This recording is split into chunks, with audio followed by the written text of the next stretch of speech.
Halo sahabat Tutorindo, ketemu lagi dengan saya. Kali ini kita akan membahas tentang prakerja. Oke, pasti teman-teman banyak yang belum melihat dari siaran IG tadi ya teman-teman. Karena dari Bu Deni Puspa Purbasari dan moderatornya adalah Pak Edwin ya. Tadi siang tuh sudah ada obrolan tentang seputar kartu prakerja ya tentunya. Jadi ada beberapa yang Mimin rangkum di sini tentunya. Jadi dari obrolan tadi siang di live di IG teman-teman, di IG-nya Prakerja, jadi ada beberapa yang Mimin sudah rangkum.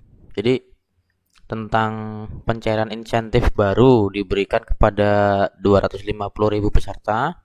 Untuk 600 peserta lagi yang sudah lolos pencairan insentif akan dilakukan bulan depan. Jadi eh, ini daripada rangkuman yang tadi siang diobrolkan ya teman-teman. Kemudian yang kedua yaitu untuk yang gagal gelombang 1, 2, 3, tim pelaksana sedang memperbaiki fitur untuk memperbaiki penyebab dari kegagalan. Bisa jadi verifikasi email, KTP, foto, selfie. Jadi pihak prakerjanya sedang memperbaiki sistem daripada yang ada kendalanya ya. Jadi teman-teman lebih sabar dulu ya. Mungkin untuk nextnya itu lebih nyaman lagi ya. Proses pendaftarannya. Karena Mimin sendiri juga ngalamin ya. Jadi kalau untuk verifikasi email itu Mimin itu sering nemuin kalau terjadi kesalahan. Nah mungkin dari hal itu akan diperbaiki ya tentunya. Jadi nggak enak juga sih kalau ngelihat verifikasi email itu ada kejadian tuh seperti verifikasi salah atau dan lain-lain. Tapi pada dasarnya itu udah diverifikasi gitu. Jadi salah satunya seperti itu. Terus unggah foto selfie. Nah, unggah foto selfie ini kadang-kadang bermasalah juga sih, harus potret ya. Karena kalau landscape dia nggak mau dia. Karena sering kali Mimin bantuin teman-teman itu kejadian seperti itu.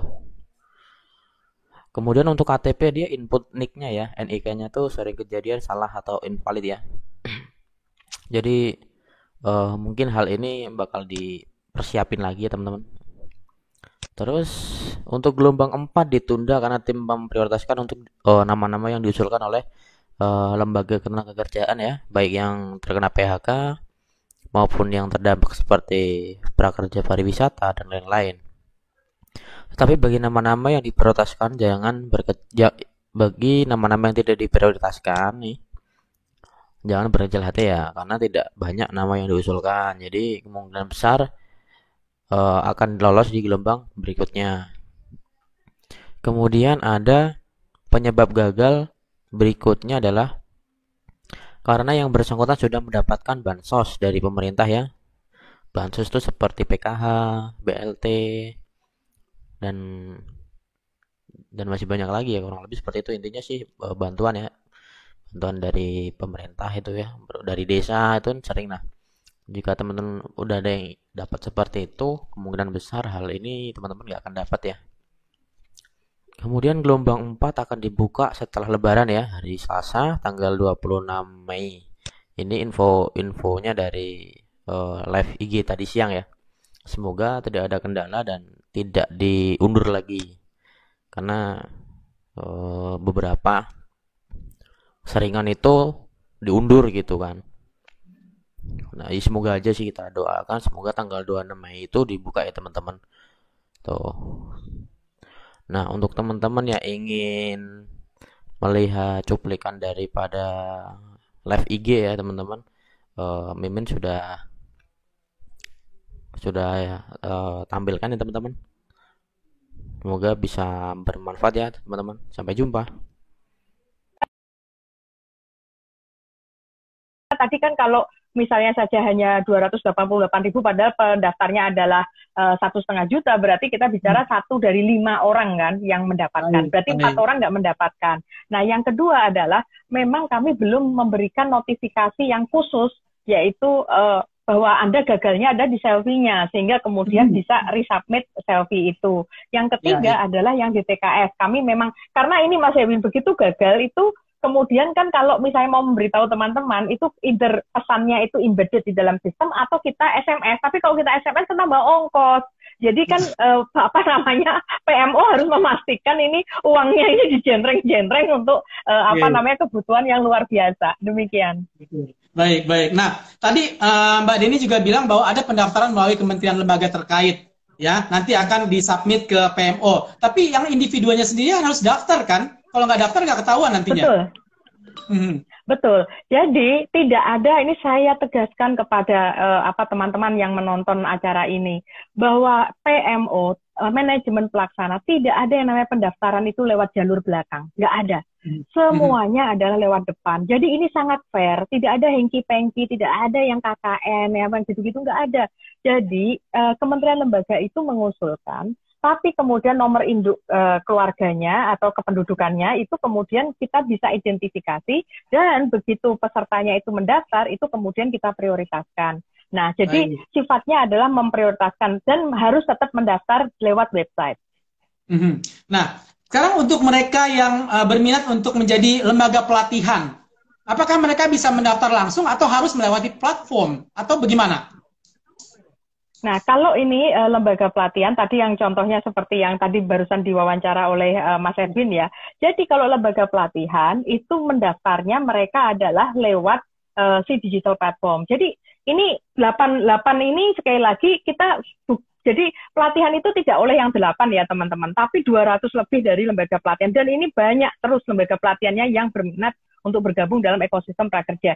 Jadi kalau teman-teman punya modul bagus, silahkan kemudian menghubungi satu atau semua dari digital platform yang ada, dan kemudian teman-teman tinggal memenuhi persyaratan oleh masing-masing digital platform itu. Sedangkan PMO itu nantinya setelah teman-teman di-approve oleh digital platform, kemudian digital platform akan memberikan kepada PMO, PMO kemudian akan meng-approve itu sesuai dengan syarat-syarat administrasi yang ada di dalam Permenko. Nah, ini Mas Edwin saya perlu sampaikan bahwa teman-teman yang ingin mungkin berdonasi karena mungkin teman-teman memiliki katakanlah organisasi sosial atau profesi yang luar biasa dan merasa ada modul yang bagus dan mau mendonasikan, silahkan kemudian teman-teman sampaikan kepada digital platform bahwa harga dari pelatihan itu Rp1.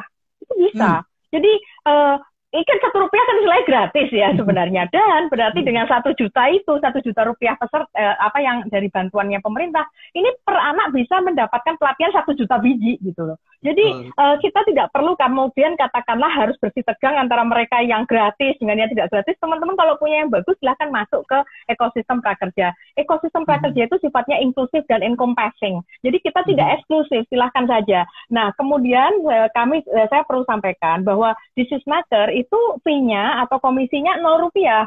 Jadi teman-teman kalau taruh Rp1 itu sudah cukup untuk kemudian bisa listed sebagai lembaga pelatihan yang ada di ekosistem prakerja. Jadi siapapun bisa bergabung, even itu berbayar bisa. Ataupun dia sendiri mau menyumbangkan itu untuk bangsa negara gitu ya, Mbak ya?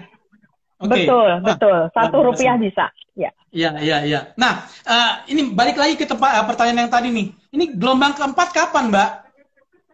Mulai dibukanya. Jadi gelombang keempat akan kita buka tanggal 26 setelah Lebaran langsung jedeng. Iya. Jadi setelah Lebaran teman-teman, mati gaya, udah kenyang makan ketupat, mainkan aja HP-nya untuk kemudian join batch 4. Ya.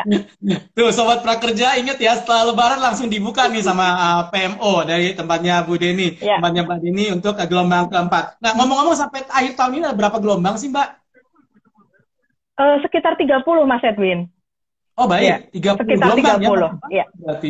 Ya, masih banyak. Jadi ini bagus juga untuk memberikan kesempatan bagi saudara-saudara kita barangkali yang informasinya sampai kepada rekan-rekan agak terlambat. Jadi kita kenapa tidak merekrut langsung 5,6 juta peserta di depan, karena tadi bahwa kecepatan dan kemampuan untuk menyerap informasi dan juga kemampuan server kami dengan sistem informasi itu juga terbatas. Jangan sampai kemudian program ini bias kepada mereka yang siap secara teknologi maupun informasi atau akses teknologi informasi. Nanti kasihan dari teman-teman yang jauh-jauh, katakanlah itu belum sempat mengasup informasi, sudah habis dulu kuotanya karena tadi dibukanya first come first serve. Jadi karena itu kita pakainya adalah rekrutmen secara gradual.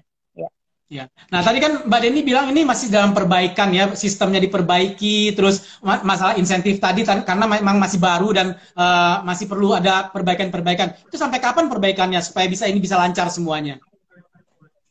Wah, itu saya hanya mengatakan itu continue.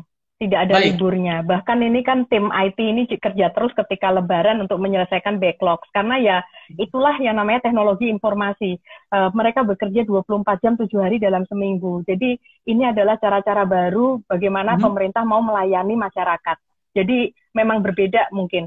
Dan ini Mas terkait dengan pendaftaran misalnya saja bisa dilakukan sekali lagi 24 jam 7 hari dalam seminggu. Tinggal kemudian ya kita menutupnya kapan gitu ya. Karena bisa saja nanti saya menunggu arahan dari tentu saja komite ketika dibuka tanggal 26 apakah batch 4 akan ditutupnya Kamis seperti biasa ataukah Kamis minggu depannya lagi untuk allowing teman-teman katakanlah ketika nyupir nggak usah gegeran untuk kemudian pencet-pencet misalnya karena masih bersilaturahmi atau kemudian masih ya silaturahminya tentu saja terbatas ya.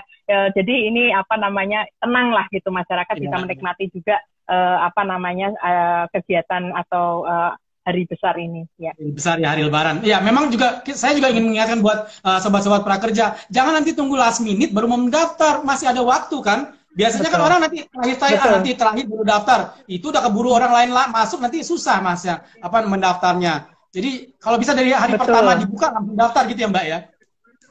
Iya, atau kemudian ya walaupun puasanya sudah selesai tapi bangunnya adalah pas sholat tahajud atau sholat pas sahur.